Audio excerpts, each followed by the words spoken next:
Hey, this is NICU Mommy 85. I just wanted to do an update on Luke, my son. I'm pretty sure you've seen the story of my water breaking at 23 weeks and being in a hospital and then having him and then the aftermath of all that. So my son will be 2 in a few weeks, and I just want to give you guys an update. He's doing well, typical toddler, as you can see, doesn't want to stay still. He's walking and talking and just being a normal almost 2-year-old.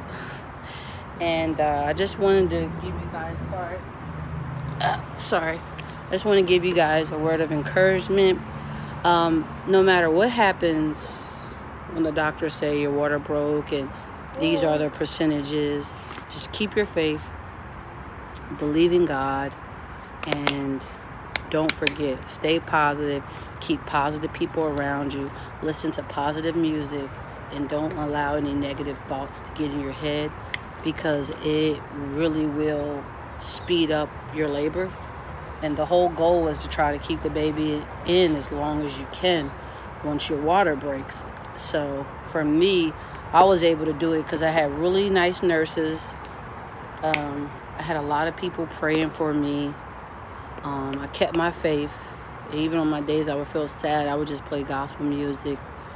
And the staff that I had really checked on me a lot and made sure mentally I was okay. I had visitors coming in and out, and I know with COVID right now, that's kind of impossible. But you can also FaceTime. I called a lot of people, talked to a lot of people on the phone. And honestly, being a NICU parent is hard work. You know, you have to deal with so much and still, hold this. You can hold this. You have to deal with so much outside of work and outside of the hospital and outside of your child. So it's a lot.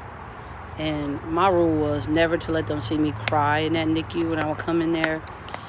And I can't lie, one day they told me that my son would need surgery, and I just broke down, and they couldn't understand. They were like, kept asking my husband, like, is this how she acts when she gets news like this? And I'm like, how I act? You're talking about doing surgery on my 2-month-old son. Like, yeah, I have a problem with that.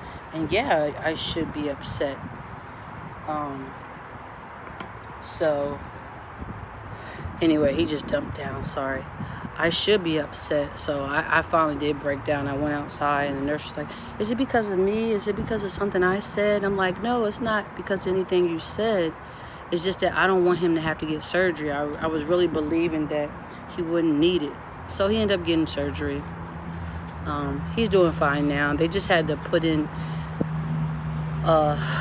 basically a drain in his head. It's called a VP shunt.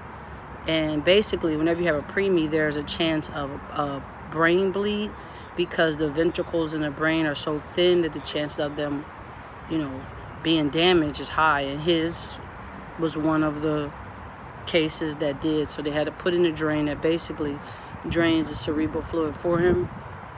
And he's doing good now. He did have to get 4 revisions that first year, but after that we haven't had any problem, praise God.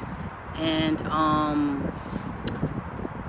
he went to physical therapy for walking. His pediatrician was concerned that he wouldn't let go of things and walk, so we did that for about 2 weeks, and after that he was walking without holding on.